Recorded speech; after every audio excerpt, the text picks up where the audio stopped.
Assalamualaikum warahmatullahi wabarakatuh.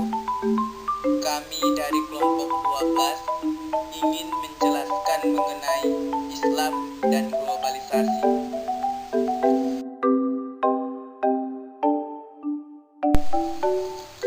Yang beranggotakan Aisyah, Dian Fadilah, Deva Reski Ramadhani, Elvita Sari Hasibuan, Epi Borliana Siregar, Fani Abdillah, Fikri Husin Batubara, Fitri Armanda, Ibnu Habib Nainggolan, Indah Hati Kalubis, dan Intan Irfanilia.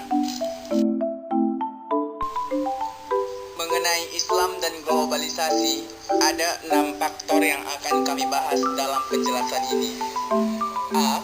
Pengertian Islam dan globalisasi. B. Karakteristik Islam dan globalisasi. C. Persepsi Islam terhadap globalisasi. D. Dampak globalisasi dalam dunia Islam. E. Usaha dalam Islam menghadapi globalisasi. F. Pengaruh globalisasi terhadap nilai agama.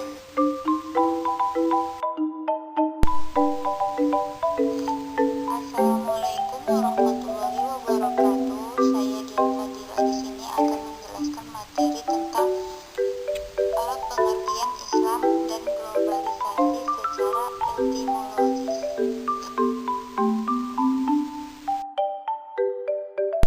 Islam berasal dari bahasa Arab, yaitu salima yang mengandung arti selamat, damai, dan sentosa. Globalisasi berasal dari kata global. Arti global adalah menyeluruh atau menyatu, dari berbagai unsur menjadi satu. Pengertian Islam dan globalisasi secara terminologi. Islam adalah agama Allah Subhanahu wa Ta'ala yang diturunkan pada Nabi Muhammad Shallallahu Alaihi Wasallam untuk mengajarkan dan menyampaikan pada umatnya. Sedangkan globalisasi adalah era global atau modern, bahwa dunia ini terasa seperti kampung kecil.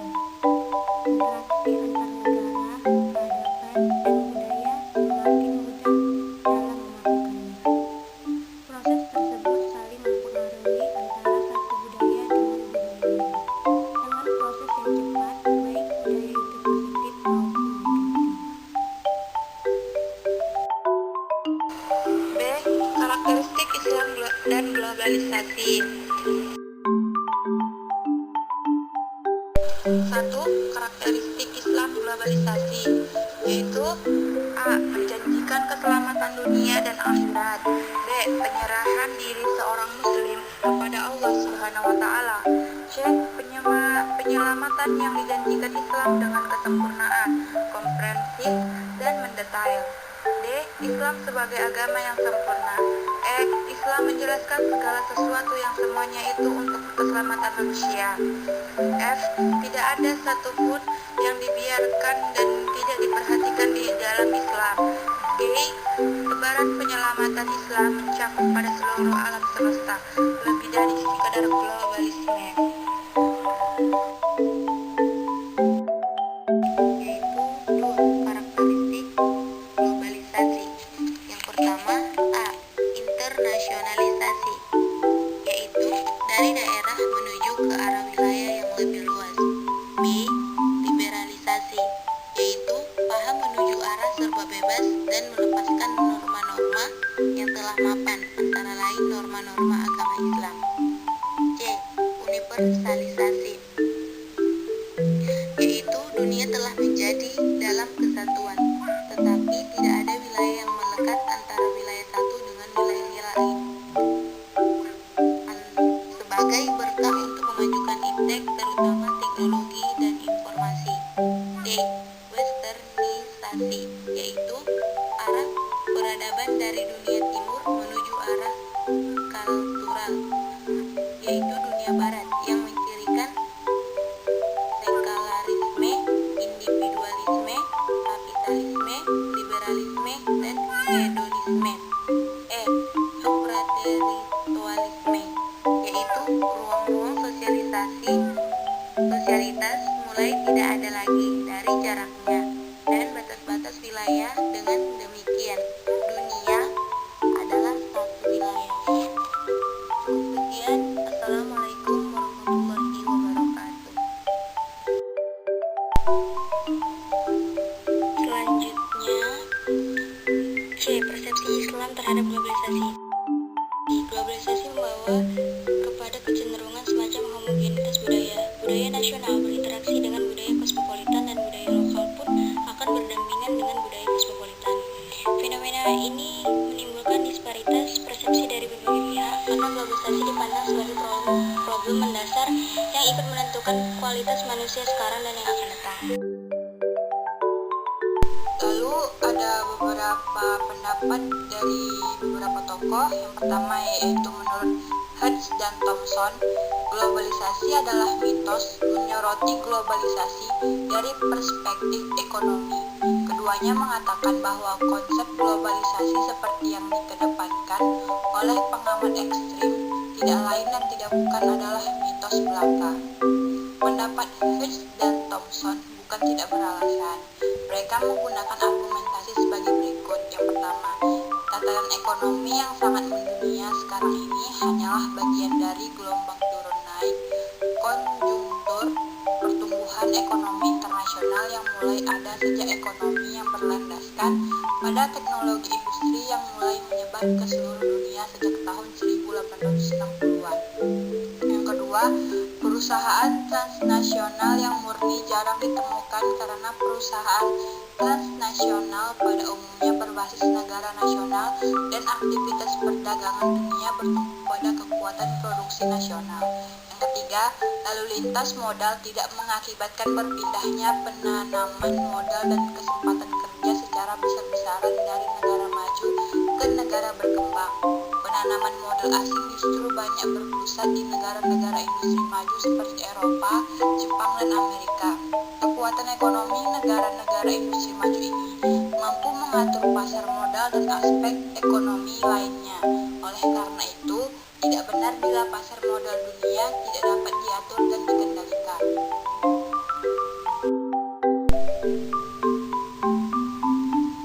Lalu menurut tokoh yang kedua yaitu menurut Mas Tuhu meminjam argumen Karl Mannheim yang melihat globalisasi sebagai sebuah ideologi.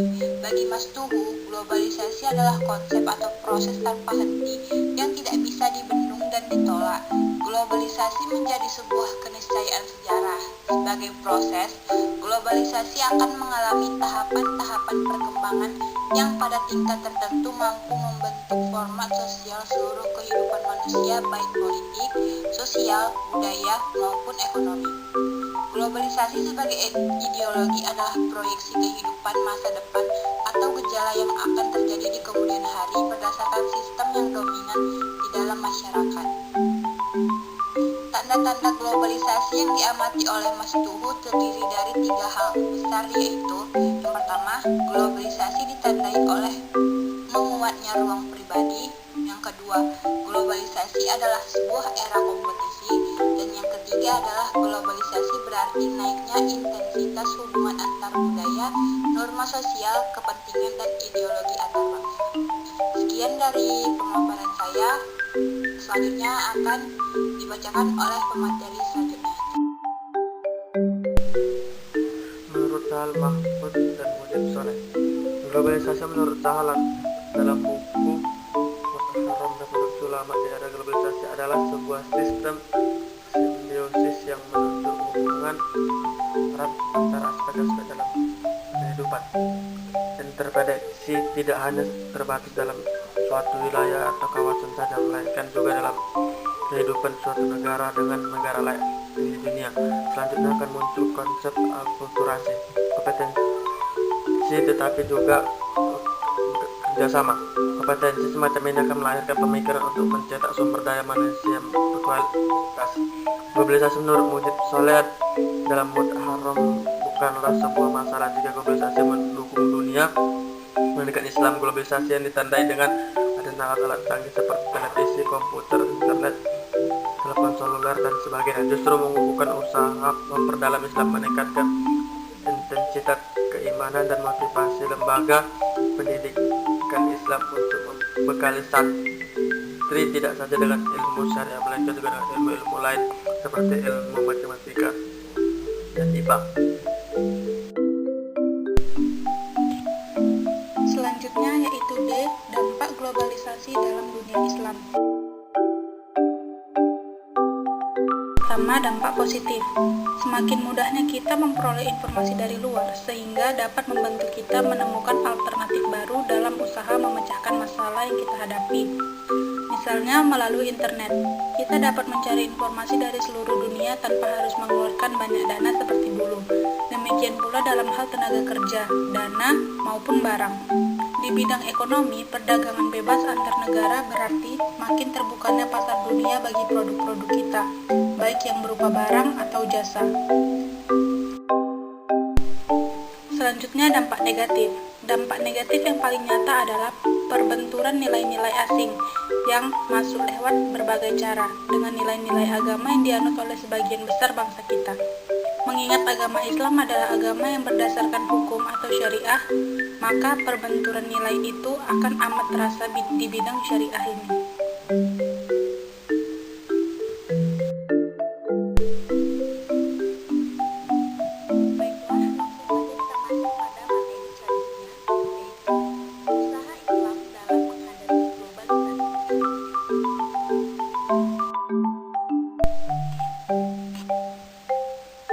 Usaha-usaha yang keras menghadapi globalisasi harus dikerjakan oleh umat. Pendidikan merupakan salah satu bentuk terwujudnya hukuman kapital. Harus didesain sedemikian rupa sekiranya mampu mencipta SDM yang tetap kokoh, keimanan dan ketakwaannya, siap berlaga dan sukses di era globalisasi. Organisasi-organisasi Islam hendaknya diisi dua hal, yaitu di samping pembinaan keimanan dan ketakwaan, juga perlu mendapatkan perhatian untuk diisi peningkatan skill, produktivitas, komunikasi yang berkaitan tentang pengembangan iptek, serta masalah sosial, hukum, budaya, politik, dan yang lainnya. Untuk menghasilkan SDM yang berkualitas, setiap individu harus memiliki landasan dan kemampuan yang diikuti perilaku, kerja keras, disiplin, tanggung jawab, dan dapat dipercaya, dan sejenisnya, dengan berpedoman kepada Al-Quran dan Hadis.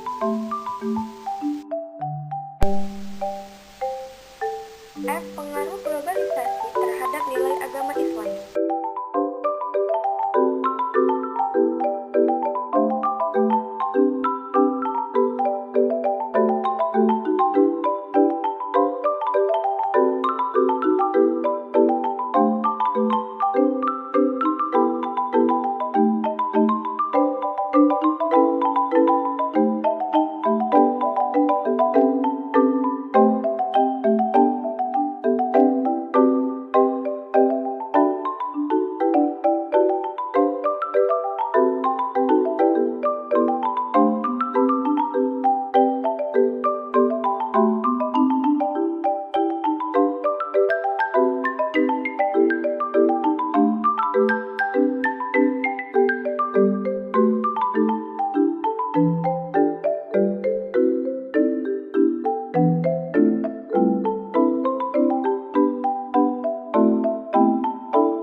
Globalisasi ternyata merasuki wilayah-wilayah kehidupan semakin luas.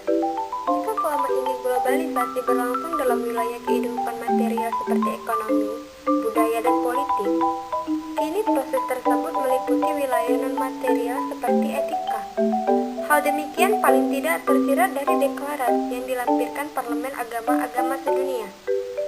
Parlemen tersebut merupakan yang kedua dan diselenggarakan untuk memperingati Parlemen Agama-Agama Sedunia pertama yang berlangsung di kota yang satu abad yang lalu, tahun 1893. Jika parlemen pertama melahirkan gagasan yang terkenal dengan teologi universal, Maka, parlemen kedua melahirkan deklarasi yang disebut dengan etika global atau All-Global Ethic.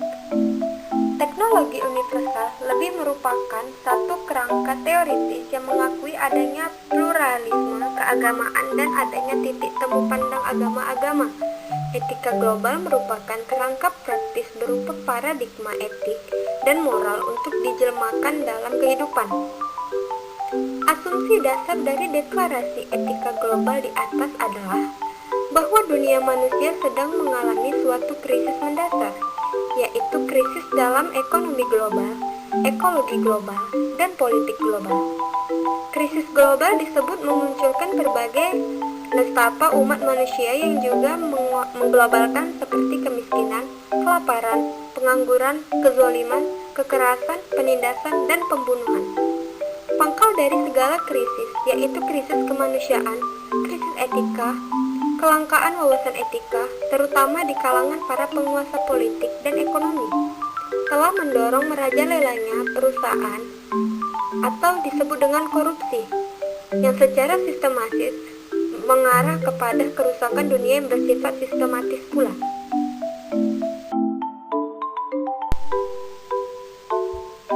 Oleh karena itu, dalam pandangan deklarasi etika global, tidak mungkin ada suatu tatanan dunia baru tanpa suatu etika global baru. Etika global dalam hal ini tidaklah dimasukkan sebagai satu ideologi global atau suatu agama tunggal, tapi etika global dimaksudkan sebagai suatu pemufakatan mendasar tentang nilai-nilai mengikat, ukuran-ukuran pasti, dan sikap-sikap pribadi yang harus dimiliki setiap manusia. Tanpa permunafakatan mendasar akan etika seperti itu, harus cepat atau lambat setiap manusia akan mengalami kekacauan dan setiap diri kemudian akan menderita dan menyesal. Dalam kaitan ini, agama memiliki kemungkinan peran dan peluang yang besar dalam mewujudkan suatu tatanan dunia baru yang berwawasan etika. Semua agama sejatinya membawa paradigma etika, moral, dan spiritual. Kekuatan etika, moral, dan spiritual agama-agama dapat berfungsi baik sebagai penilaian atau penyaringan terhadap berbagai dampak negatif dari modernisasi dan global, maupun sebagai pendorong kemajuan peradaban manusia. Dari perspektif deklarasi etika global, problema yang dihadapi proses peradaban bangsa-bangsa di dunia dewasa ini adalah problem etika, yakni rendahnya kadar apresiasi terhadap etika peradaban yang seharusnya ada berdasarkan agama. Proses peradaban telah berkembang pesat, terutama pada aspek material, atas dorongan kebebasan, kekuatan, dan kepercayaan diri manusia. Proses tersebut telah menempatkan manusia sebagai pencipta maha kuasa terhadap kehidupannya. Kehidupan manusia kemudian menjadi antroposentris, atau disebut juga sebagai berpusat pada manusia itu sendiri, sehingga paham yang menguasai kehidupan umat manusia adalah egoisme kemanusiaan. Tawaran agama akan kehidupan yang teosentris, kehidupan yang berpusat pada Tuhan, merupakan penolakan terhadap berbagai cara egoisme kemanusiaan, baik yang bersifat individual maupun kolektif, seperti dalam bentuk rasisme, nasionalisme, sektarianisme, atau seksisme, atau disebut juga feminisme maupun maskulinisme. Semua bentuk egoisme kemanusiaan tersebut menghalangi manusia dari menjadi manusia sejati. Dalam kaitan ini, kebebasan dan kemerdekaan manusia seperti dinyatakan dalam hak-hak asasinya adalah absah selama ini tidak dipisahkan dari tanggung jawab individual dan tanggung jawab global, yaitu tanggung jawab terhadap sesama manusia dan planet bumi.